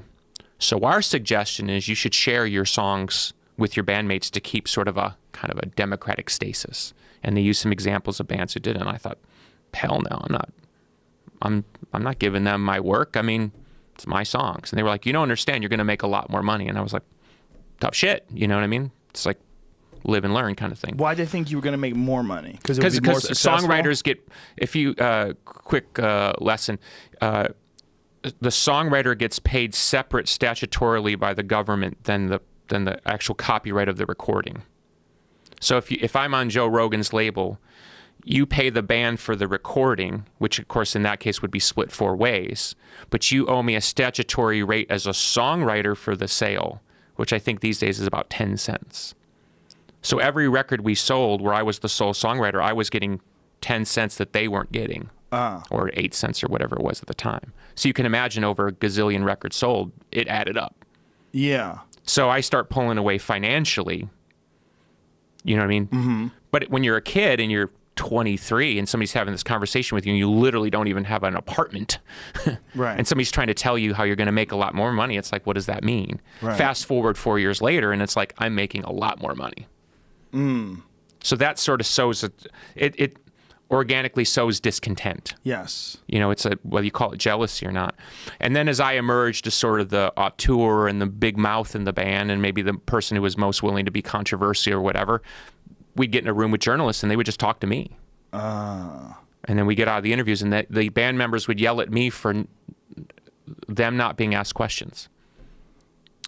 So it's like this weird thing, like it was my responsibility to push them more as stars, or so it's not just about the music, it's about being appreciated and successful and famous. Now, in hindsight and in fairness to them, I didn't appreciate why it was important to them. Because in their minds, we're all equal, we're in the room together. Yeah, you write the songs, that's cool, but at least give me the social currency of being recognized, or you know, or somebody would offer me alone a magazine cover. And if I was smart, which I wasn't, I should have said no, only the band or nothing. But I was like, sure, put me on the cover, I'll take it. You know what I mean? Right. You probably would have thought they would do the same thing if someone came to Absolutely. Them. Yeah. Absolutely. And then, of course, it becomes tit for tat. Then, like, 2 of the band members went on their own and made a record deal without me. They got somebody to give them a bunch of money to start a label, which they had every right to do. You know what I mean? So suddenly they're, like, making side deals and It starts getting all that weird business. And now, again, it's like an erosion factor. You don't appreciate it from within. There's a lot of compression. There's a lot of money. There's a lot of stuff going on. And then one day it sort of hollows out. And then it's too late. You know, you can't just sort of sit down and have a meeting and make it all okay. Because the wounds are deep. And in our case, I mean, the wounds lasted for... I didn't talk to Darcy for 17 years. Whoa. And I didn't talk to James for, I think, 16. Wow. So the heat was real. I mean, there were lawsuits and all sorts of stuff. And it's such a common story that I hope someone listens to this part of your conversation as well. They won't. It's just human nature, right? Is that what it is? Power corrupts, man. Yeah. And again, you know, no sympathy asking But wouldn't today, though? I mean, it wouldn't today. Like, I feel like if you were in a similar position today, you'd have hindsight in your favor. Oh, yeah. No, I would. Right? Yeah. I mean, and even talking about the band going back on a tour and the possibility of that, it's like I approach it completely different. Yeah. So that's what I'm saying. Like, power doesn't necessarily corrupt. It corrupts if you don't know what the fuck it's going to do to you. Sure. Yeah. But again, and I'm not preaching for sympathy, but and I can't speak for the modern music business, but the business we were in the 90s, we were surrounded by people who were giving us wrong information. Now, were they giving us wrong information on purpose or because they weren't bright enough? I don't know, but we weren't getting the right information. Very few people actually try to sit us down and say, look, this is going to be a problem. Trust me. You know, it's like you're in there with the hounds and there's just... Right, and they probably don't have the time for psychological management anyway. They're probably in the middle of just trying to figure out how to make money off you. And my understanding is again, going back to the conversation I had with the executive, they just basically look and they say you've got 4 years if you're lucky. If you're lucky. So why are they going to? Why are they going to spend a bunch of time trying to hold your hand, knowing you're going to lose anyway? What a crazy relationship between the record labels and the artists. It's similar, I guess, probably to like the pit boss. If you're having a hot run at like roulette, and the pit boss is just like, enjoy it now. Yeah. Because we're going to get it back. That's what it feels like. What percentage of musicians or musical artists that get signed by a label and put something out ever wind up having an actually successful career? Probably less than 10%. Jesus Christ. I would say it's probably even smaller. What a meat grinder of a business. You would think like, hey, man, we're on fucking Warner Brothers, dude. We made it. It's happening. They're going to promote us. They're going to push us. They signed us. And sorry to interrupt again, but the other weird thing is, the system I was in was even if you were successful, it was set up to make you feel like you weren't successful. Right. Because that was the work. That was the manipulation. Yeah. I once said to somebody who is a very famous name in the business, it's like you guys find a needle in the haystack and then you spend the next 20 years telling them they're not a needle in the haystack. Right. What I'm trying to say, and I'm not saying it well, is you would think you would be surrounded by people who are telling you, you're talented, you're special, we want to help you because the more you succeed, we'll succeed and we'll all succeed together. It was the exact opposite. It was like, no, you're dumb, you're wrong, no, you're crazy, don't do that, you're going to ruin it. And even if you'd say, I want to wear this hat, okay, I'm going to wear this hat. And when it wouldn't work, they'd say, see, you should have listened to us. Is that universal? Have you heard other musicians say the same thing? I would guess it was universal because looking back, it doesn't feel personal to me. It felt like I use your bad analogy, pimp hoe, I don't know. Right. It's a weird con job thing. That was my experience. It was a lot of con jobs. That Courtney Love piece that she wrote about the music business, I'm sure you're aware of that, where she explained... Was it recent or? No, a bunch of years ago, where I think it was actually probably before digital got really huge. And it was, a lot of people thought she had a ghostwriter, but it was really eye-opening to a lot of people that didn't know anything about the music business, like where the money actually goes and how much money has to be spent and how little you actually make, even though if you sell a shit ton of records. You've never seen this? It's pretty famous. No. It's from 2000, actually. It's on salon.com. Yeah. Oh, it might have been one of the years we weren't talking. Oh, there you go. Yeah. Well, it's for people who haven't read it, it's pretty eye-opening. I've nothing to do with the music business. I've always been absolutely fascinated as a completely objective observer, just looking at it, going, this whole thing seems so crazy because it's if you do not get signed and if you do not get promoted, at least until recently, you had no chance. They literally controlled the reins in the direction of your career, almost like an actor. Like you can't make it as an actor unless you get an audition and someone chooses to put you in a film. But like a great Greek mythology type myth thing, the music business has made two critical mistakes over the last 30 or so years that led to its current sort of reduced status. One was they let MTV run amok on free content. And when they tried to rein MTV in, MTV basically told them to take a hike, and the music business backed down. So when MTV stopped playing music content, there was nothing the music business could do because they'd given away all their leverage to MTV. And then the second was when Napster showed up, and they acted like Napster was a virus that they just needed to stamp out, not really realizing that Napster was just the beginning of a whole wave of new technologies and new sort of social interactions or something. Those two critical errors led to the music business reduced position. And it's this music. I mean, music has been around forever, but the music business has been around what, 100 or so years?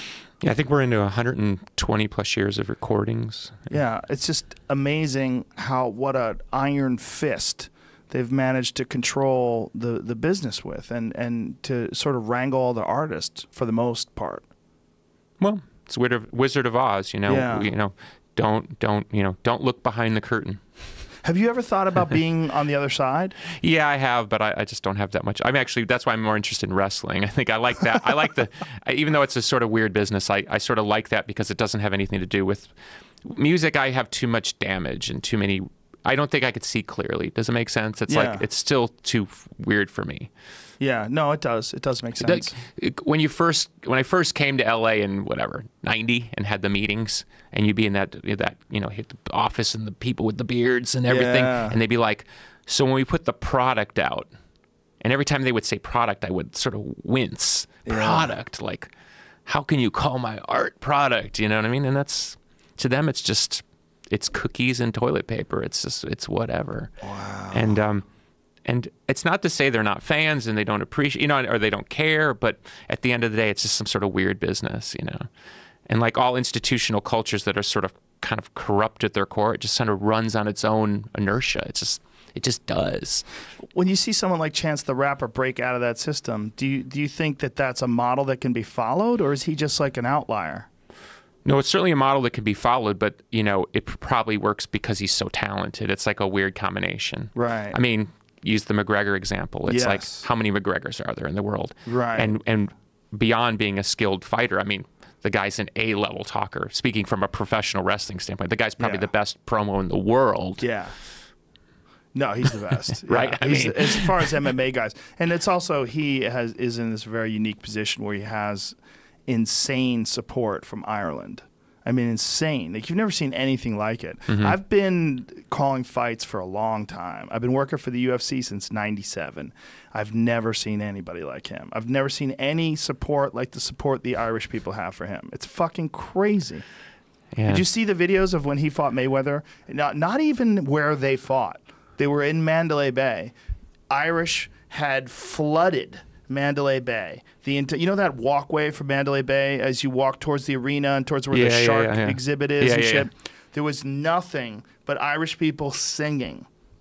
And it's fucking crazy, man. It's like, who organized this? No one. Who told them to start singing? Well, they did it organically. As an Irish descendant, we've been waiting for a long time for a Conor McGregor. Yeah, man, I guess. I mean, poets and Bono, you know what I mean? We needed a fighter in there too, you know? Yeah, someone who's fun. Yeah, but to see all those people cheer and scream, and I was talking to Daniel Cormier about it this past weekend. He's like, "There's no one like him." He goes, because he doesn't lose any support. Mm-hmm. It doesn't change anything, and people respect the fact that he took a chance and fought Mayweather. Like, can I ask you a fanboy UFC question? So, tell me, like, Cormier lost to John Jones, right? Yes. Was that? Okay, and he lost because Jones was on whatever, right? Yes. I mean, how does a guy like that, I'm asking more of a psychological question, because Cormier's a great fighter. How do you sort of process that? Well, I mean, you have to really wonder, it hasn't been established what happened, right? So there's a lot of speculation. I don't know if you know the most recent speculation that I talked about the other day, but I don't. The most recent speculation is that John might have snorted cocaine that was cut with creatine that was contaminated with steroids. Because if you look at the timeline, I know, if you look at the timeline, and John loves some cocaine, but if you look at the timeline of when John tested negative and when John tested positive, it is preposterous to think that he thought that he could take it and not pass. Right. But the fight coincides with 10 days out from his birthday party, where he apparently got blitzkrieged. So it is entirely possible that, and this is just massive speculation, but we have done some research online and found that there have been cases of creatine that was contaminated. You buy cheap creatine from China, contaminated with steroids, specifically the type of steroid that he tested positive for. And creatine is often used to cut cocaine, apparently. So it is entirely possible that he did blow, and that blow had steroids in it, through the contaminated creatine. Okay, but back to Cormier. So, Cormier lost. The question is, did he lose because John Jones is a cheater? Or did he lose because John Jones is an amazing fighter? So, the second one would be harder to deal with. Because if he lost because John Jones is an amazing fighter who did coke 10 days out before their title fight and kicked his ass, and now they give Daniel the title back, it's very weird. Yeah. That's why I was asking more as a fan, like the psychological perspective. We need a real fucking lie detector test. That's what we need. We do not, we value honesty so much, and there's very little other than some rudimentary observations they can make with fMRI, functional magnetic imaging, resonance imaging. Would you want to be lie detected? Yes. Strap me up, man. That'd be a good podcast. I try to tell the truth. Have you done that podcast? As much as humanly possible. That'd be funny, right? I've never been. Have you ever have you ever thought about so and so in a particular way? I jump at the opportunity to expose things that I think are fucked up about me. But that one, I mean, when it comes to like cheating in combat sports, it has such an intense significance to it. It's not an option, or it's not a factor in other sports, is that you can cause damage to your opponent, like physical damage that could affect them for the rest of their life. Right. Like that was the case with Vitor Belfort when he fought Michael Bisping. He head kicked Bisping and knocked him out, and Bisping suffered a really badly detached retina in his eye and went on to have, I think, several surgeries, and now has oil in his eye. Like if you look at his eye, there's like permanent oil to protect his retina that he has to leave in there until he decides to quit fighting, and then he'll have another surgery on it. And the question is, like, did Vitor land that because he's highly skilled, or did he land it because he's highly skilled and taking testosterone? Wow. It's you increase your ability to cause damage, and that changes the game. It's not like hitting a baseball. If a guy's on steroids and he hits a baseball and his team won and your team lost, I get how the team would be upset that he's a cheater, but it's just not the same impact. It doesn't have the same ramifications. Yeah, well, especially when you're talking about like the angle of a punch and tenth of a second being the difference between a glancing blow and a knockout. Yeah, and that's what's so crazy is like you get into this fractional idea of what is just. There's so many factors. There's speed, there's the amount of energy that you have, and then there's psychological factors like confidence. There's no metric to figure out what kind of an effect being a juiced up psychopath has. Like if you're someone who, like Vitor Belfort, who's already highly skilled, and then you pump him full of steroids and he comes out there like, motherfucker, like he just like feels like he can't lose, and then he has so much confidence, and then all this skill on top of that. I hate to pick on him, but he's my favorite example because the difference between him on testosterone and him off testosterone is so radical. Like there's been these photos side to side of the two of them together, and you're just like, wow. Like it's like one of them's a destroyer, the other one is a dad. Like he's a dad bod. You know, it's weird. So if that's the case with John Jones, you want to pull it up? It's a related breaking story right now. Wow. Uh-oh. Yeah, there's two breaking stories in the MMA world right now. I'll go with this one since you're talking about it. Anderson Silva fails out of UFC Shanghai main event. Makes sense. He's 40. What did he fail for? Did it doesn't say it a sample B test that failed from an October 26th collection. Huh. So it was a couple weeks ago. That's interesting. From a sample B test. All right, sorry, I didn't say sample. It just says sample collected. Oh, okay. It didn't say the actual drug. Because they don't test sample B unless sample A is. Yeah. Well, I'm not surprised. This is the other thing going on right now. Conor McGregor jumps the cage at Bellator 187, confronts referee Mark Goddard. Oh. Yeah, I heard about that. Definitely don't do that. Yeah, I don't know what that was about. I don't know why he did that. Yeah, you like that though. Look, the wrestling. I'm already booking the main event. How do you have time for that wrestling stuff? I just make time. You just make time because you enjoy it. Yeah, I love it. Yeah. For all those fucking crazy emo kids that are just massive Smashing Pumpkins fans, there's so many of them that must drive them nuts. Yeah, but that's part of it. That's wrestling. Tough shit, right? Yeah, it is what it is. Yeah. So to answer your question, Daniel Cormier is an awesome guy. I mean, it really breaks my heart when I see people get upset and boo him, the people that don't like him. I just don't think they know him. And for whatever reason, he is, I mean, to just be completely honest, he's always going to be in the shadow of the greatest light heavyweight champion of all time, and that's John. John's the greatest. I mean, he's so uniquely talented and special, and just there's something about him all across the board. And part of his partying and all that shit is kind of connected to that because he's fucking wild. And it's one of the reasons why, look, when he fought Shogun for the title, he was 23 years old. He opens the fight with a flying knee. Who fights a legend like Mauricio Shogun Hua, who was like one of the greatest ever in Pride, former, right. He was light heavyweight champion at the time.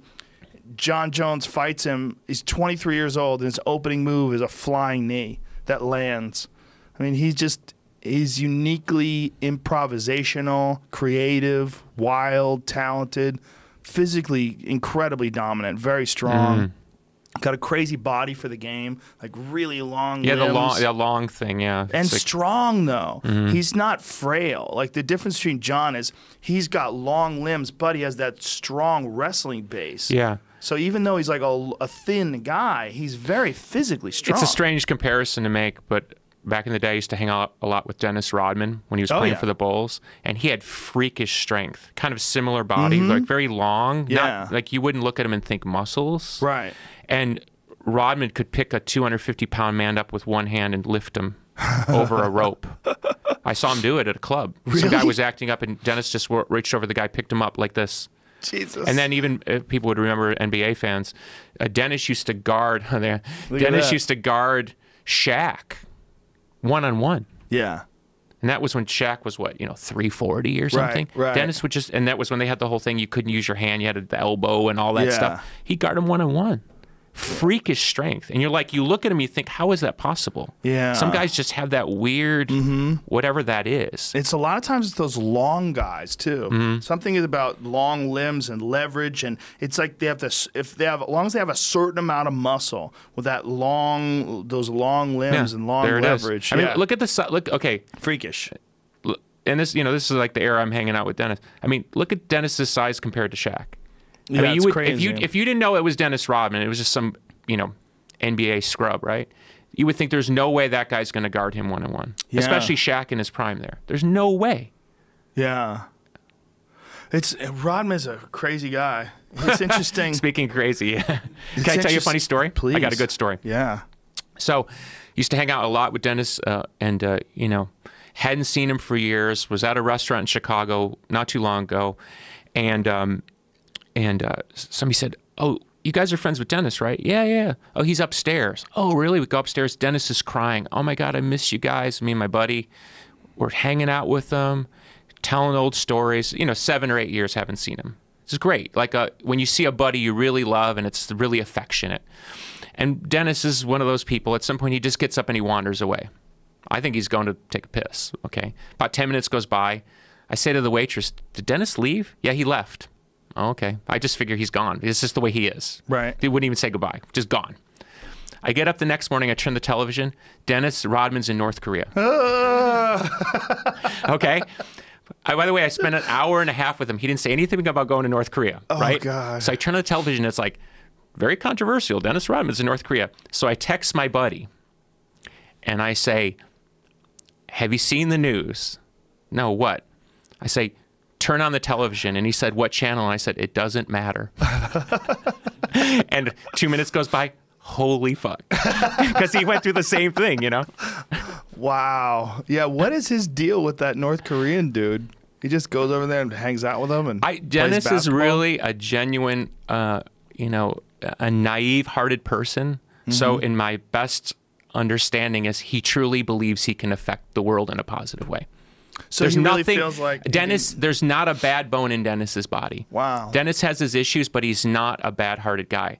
So in his kind of crazy ideological frame, he actually thinks he's helping. So he thinks he can go over there and talk some sense into that guy.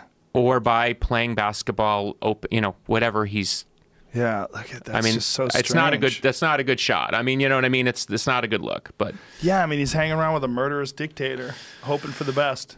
But that's what I mean about the naivete, and I don't mean to cast shade on Dennis. I really love Dennis. He's been nothing but a total sweetheart to me in my life. But Dennis would, in a very naive way, believe that he's actually helping. It's a very gangster move to go over there, though. I mean, it seems that's very dangerous. Where the other side of Dennis, it makes a certain sense. It's like, I'll do it. Yeah.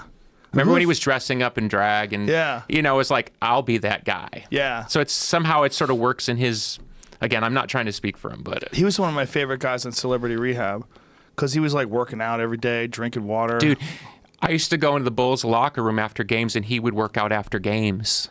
Really? We go because we were going to go out clubbing or whatever, and you go in the locker room and he'd be working out.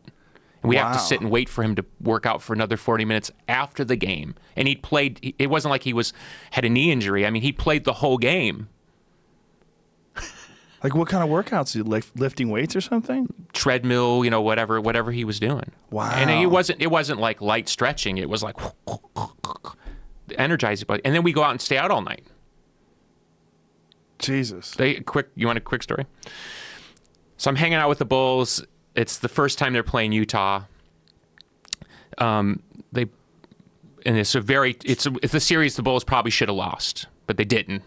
It's the famous game the famous series where Michael had the flu and scored 36 points. I don't know if you know that game. It's like one of the most famous games. Michael legit had crazy flu and scored 36, and they won the game, and they won the series. So in between one of those games, Dennis knows some billionaire. There's a day off. We get on the billionaire's plane and we fly to Vegas. We stay out all night gambling. And this is Dennis, like, you know, rubbing dice on people's bodies and throwing the dice so drunk they're bouncing out of the, you know, the craps pit. And I mean, just total mess. And you're thinking, how is this going to help us win a championship? Very much a fan mentality. I'm thinking, you know, naively, I'm going to kind of rein him in. So we stay out all night. We get up, we never go to bed. We fly on the private plane back to make the morning press shoot around back in Utah. So we've only been in Vegas for like 8 hours. So 9 a.m. I'm sitting in the stands. I haven't slept at all. They do the shoot around, and Dennis walks up and says, "Let's go back." Go back where? The hotel? No, let's go back to Vegas. So after the morning shoot around, drove to the airport to fly commercial because now the billionaire's not flying him back again, and gets on a plane commercial and is giving me shit because I don't want to go back to Vegas with him. Jesus Christ. On the off day. And this is during the NBA Finals. So through some sort of weird, you know, how the world works, I end up somewhere. I go to play miniature golf or something in Park City, Utah, where the Bulls were staying. And Phil Jackson and his family just happened to be there on like an off day. And Phil's given me the look of death because I'm the one responsible for Dennis going to Vegas. The rock star dragged him to party, and I'm you the bad ruined guy. it. Oh, that's hilarious. And I'm thinking, you don't understand. I'm the one to tell him not to go. I want to win a championship, Did or at you least tell I want. him? No, what are you going to say to Phil Jackson? Have you ever met Phil Jackson? No. Phil Jackson's an intimidating guy. I mean, he plays very zen on TV, but in person, he's very intimidating. 6'7", 6'8". And he was legitimately upset at you? Let's just say it wasn't a nice encounter. And I love Phil Jackson. I mean, I love those years. I love those teams, and I was lucky to be around them a lot. I used to say, look, watching this team's like 1927 Yankees. I mean, you will look back very fondly on this time and to even be in that bubble at all, and it was awesome. But yeah, I mean, catching shade from Phil Jackson at the height of the Bulls thing, it was just so funny. And I'm playing miniature golf, and, you know, this is so uncomfortable. That is hilarious. Do you still keep in touch with Dennis? No, Dennis is sort of, he kind of trotted out into the ether, and you know, it's hard to follow. Under my thing, it falls under what I call the celeb friendship. I've at various times I've tried to have friendships, legitimate friendships with very famous people.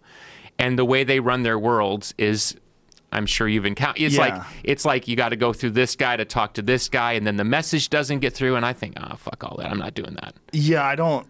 If I can't just text you, I can't be friends with you. Yeah, it gets into the weird thing of like, you tell Larry the guy, and then Larry never tells the guy, and then the guy's upset at Larry, but Larry's looking at you like, we had to go do this thing, and I can't do any of that. Yeah, there's a few guys that are like that, right? There's a few. It's weird. It's like, I feel like when someone reaches a certain level of success, especially fame, they get people to sort of handle certain menial tasks, and then that person sort of becomes their babysitter. Yeah. I have very few friends that are famous, and it's one-on-one. Yeah. Or forget it. No, it's the only way to do it. Even if I'm a fan. I mean, there are people I could call them up kind of thing, that, I mean, they're like my absolute idols. But if I can't have that rapport, it's like, forget it. It's just, it's almost too weird. It's like, because why? And then am I a fan guy hanging around hoping he's going to throw me a bone, right? And talk to me about, you know, their second album, you know? And it's like, it gets into that kind of uncomfortable space. You're making the same mistake I don't want people to make. Right. I don't want people around me, like some of my friends in the room, they talk to me like I'm the guy from Glendale Heights. Like, there's no star trip with me. Like, I want everyone to be straight up. I don't want any of that. I don't need it. Well, it's like what you were talking about turning 50. You know, like, you're 50, you don't give a fuck anymore. It's like, that's one of the good things about it. Well, technically I did give a fuck before 50, but now I get to declare it, yeah. But it's great that you're willing to be this guy and be yourself openly, because one of the things about music in particular, but I guess a lot of other areas of show business too, is that people really protect that image. They protect that brand. They protect that thing that they're projecting to their fans. They have this idea what their fans want, and they hold that really sacred. But I think pulling the curtain back the way you do, I think it's very brave, but it's also very important. I've certainly had moments in my life where I wondered if I had it to do all over again. Like, sometimes I'll riff with a journalist that I know enough to sort of riff with. Right. And I say, because sometimes they'll say, like, do you feel you're underappreciated as an artist, or you didn't feel you didn't get the due you deserve? And I'm like, yeah, that's absolutely. And maybe everybody feels that way, but I certainly feel that way. And so my little funny Rorschach blob question for them is, if I'd never opened my mouth and all you had on me was my music, would you have a different opinion? And they always say the same thing, absolutely. That's weird, right? Yeah. So did my mouth, you know, boot me down the ladder? Or, you know what I mean? I don't know. It's fun to play. It's like a parlor game. It's too late now. I mean, well, I think it's a different opinion, but it's not a lesser or a greater opinion. I mean, my opinion of you is greater, seeing that you are this very open, honest, regular. But if I knew you, like, if I didn't know of your music, I would go, oh, he's a regular guy. Yeah, but a lot of people don't like that. They don't like regular guys. No. It's a fantasy world. Yeah, that's part of the music business, right? Yeah. I got to ask you this one thing before. Sure. Is because I read this and I was like, what? Here we go. You saw someone shapeshift? Oh, God. Is that real, or were you fucking with people? No, it's true. Really? Yeah, it's true. Because when you told me that you enjoy Kaufman-like moments, I was like, okay. No, it's true. I would tell you off grid, but I won't say it publicly. Really? The only way I'd say it publicly is if I write it. And I've been writing this book for years, and it's in the book. Really? So I'd tell you off grid, but I can't. It's, look, I know Alex Jones sat in this seat, you know, right? I know you've been on InfoWars. I've been on, you know, there's Have you been on InfoWars too? Oh yeah, I think 3 or 4 times, yeah. What have you been on InfoWars for? Mostly talking about free speech. I think that's one thing that is critical in alternative media, is to fight. Like, that's a frontline issue for me. Yeah. This demonetizing of people's videos and trying to censor messages, and even how in the Twitter exec just recently admitted in front of Congress how they were suppressing negative Hillary hashtags and stuff. Yes. I mean, that's crazy to me. Yes. I think so too. That, like, you got somebody openly saying, yeah, we were, you know, if we're going to sit here and go on and on about Russian collusion, I mean, is that not an in-kind donation? Well, you're manipulating people's ability to freely exchange ideas. So as an artist who's been in the public sphere almost 30 years, and I've seen people manipulate my image and turn me into a meme and all this stuff, I'm very sensitive to if somebody wants to deny me the right to either reply or get my message out. Right. As long as we have that ability, I trust our democracy. We need people like you and me and anybody else. Like, great. I think our democracy is better for it. And that includes the people who say things that I don't approve of or like. I'd rather have them say it than not say it. I agree as well, and I think it's very important that if people do say those things that you don't approve of or like, that other people express why they don't approve of those things or like them. And the only way that happens is if you hear the initial thought. You have to hear the one thing that you don't like in order for someone to say something that resonates. You go, yes, that's why we disagree with that initial thought. Okay, so I'll use an example. If we generally agree that an idea is so abhorrent or so racist or so bigoted, then what are we afraid of? Because the argument should be that the collective agrees that that is an inappropriate thing to do and express, and then socially we can sort of correct course, and it gives the other person on the other side the opportunity to course correct too. Yes. Like, in essence, if you're so sure of an idea being true, what are you afraid of? Right. Why can that idea not withstand the dirtiest, most scurrilous thing that can be thrown at it? Yeah, it's one of the more uncomfortable things about people on the left today is this newly embraced idea that you should be able to suppress ideas you don't agree with. That's terrifying for me. It is terrifying. That's terrifying. I agree. I mean, well, let's wrap this up so I can hear your shapeshifter story. I want to hear that, man. Let's put it this way: it's pretty wild. I believe you. Thank I just you. wish you could tell other you. people. I will someday. You'll put it in a book. Yeah. So please tell people how they can see you, the name of your new album, sure. where they can get it. I have an album out, solo acoustic, Ogilala, produced by Rick Rubin. It just came out about a month ago. I'm just finishing up my tour dates in LA, so that's pretty much done. I'm going to go record another acoustic album, and then hopefully next year there'll be a Pumpkins tour. Awesome. That'd be beautiful. Our fingers are crossed. Well, thank you, Billy. I really appreciate you coming on, man. Thank you. My pleasure. All right, folks, that's it. See you.